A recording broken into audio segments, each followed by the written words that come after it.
మొట్టమొదటి విషబీజము అపవాది హవ్వ మనసులో నాటింది ఏంటో తెలుసా? డౌట్, అనుమానమే. దేవుని మాట మీద అనుమానమే. ఇది నిజమా? The first question in the Bible. మొదటి ప్రశ్న బైబిల్లో. అంతకుముందు బైబిల్లో ప్రశ్న కనబడదు మనకి. ఇది నిజమా అనగానే ఏది నిజం? దేవుడు చెప్పిందంతా నిజం అనుకున్నావా? బైబిల్లో రాయబడిందంతా నిజం అనుకున్నావా? ప్రవక్తలు చెప్పిందంతా నిజం అనుకున్నావా? నూతన నిబంధన గ్రంథకర్తలు సువార్తికులు రాసిందంతా నిజం అనుకున్నావా అని చాలా మంది రకరకాలుగా మాట్లాడే వాళ్ళు ఈనాటికి బయలుదేరుతున్నారు. కానీ నీ హృదయం అంతా దేవుని వాక్యం మీద నమ్మకంతో నింపుకోవాలి. Whatever you read in the scripture, that's truth. లేఖనాల్లో మన కొరకు రాయబడిందంతా కూడా వాస్తవము అని గ్రహించి దేవుని వైపు మనం తిరగాలి. వారి అవిశ్వాసం అద్భుతాలను అడ్డుకుంది.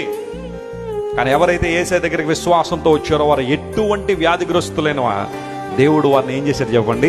స్వస్థపరిచారు విశ్వాసము ద్వారా.